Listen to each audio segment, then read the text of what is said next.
Hey everybody, so I am back and I'm getting ready to finish my highlighting on this model.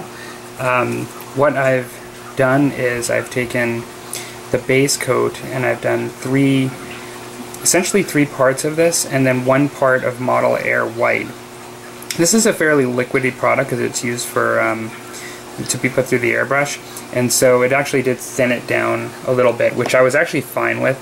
I know I'd mentioned in the other video that I don't really like to dilute down too much paints that I'm using for highlighting, but I also don't want it to be really cakey and thick and high detail and hard to work with. And so I actually find that the Citadel paints are oftentimes very rich in pigment and texture, and I most often, except for something like dry brushing in the last video, usually have to do something for my taste to dilute down just a little bit.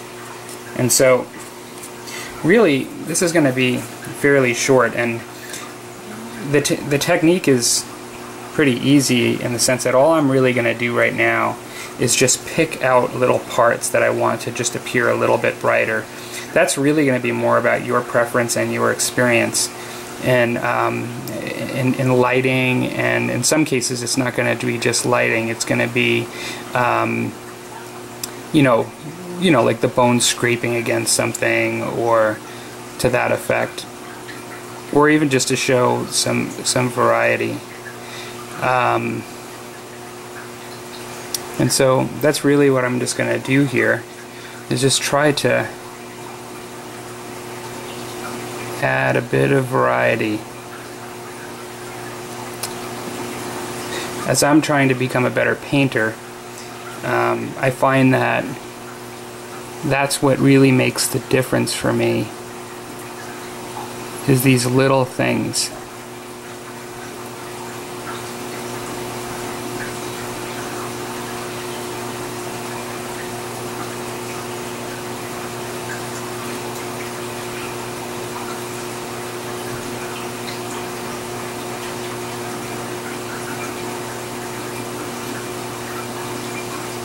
I'm not sure if I said this would be quick, but I think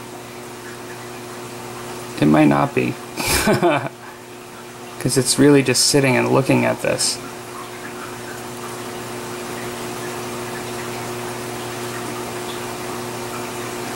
You notice what I'm doing is I'm not smearing my brush on, even though in some ways I'm kind of like doing what I would do in a dry brush technique, but without it being a dry brush. I'm trying to not go in and disturb the deep crevices in the shadows by actually not over soaking my brush, but also maintaining it to be a little bit wet, so it actually comes on in a very striking flow of paint, or I should say it comes on and it's hard to paint and talk at the same time. It goes on in a smooth layer where I want it to in one stroke, but not enough to seep in to areas that I don't want it to go to.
So, when doing this, I find I have to clean my brush quite a bit, because this paint still is kind of thick, and I'm taking a long time applying it.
Not really sure I really like that last part I just did there, so I'm just going to take a little bit of water and blend it in a bit.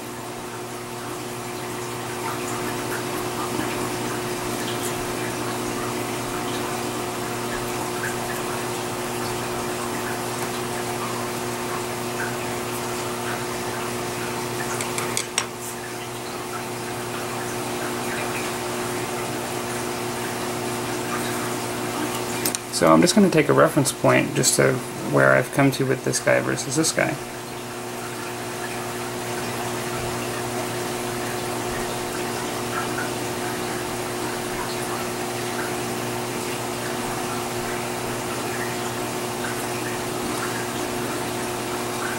So you can see that there's definitely a bit of a difference, a little bit more contrast. Here's another one. If you want a bit more of a yellowed look, you probably want to stick with this, but if you want a bit more contrasty, I actually think he looks a bit more frightening with the contrast, ghostly, you know, then you can go with him, that version. So I'm going to just finish these other two, and then I will be back with another video to show how I varnish. I won't show how I'm just going to paint the base black here in this video series, I'll just do it, but I'll show how I varnish. Okay, thanks everybody.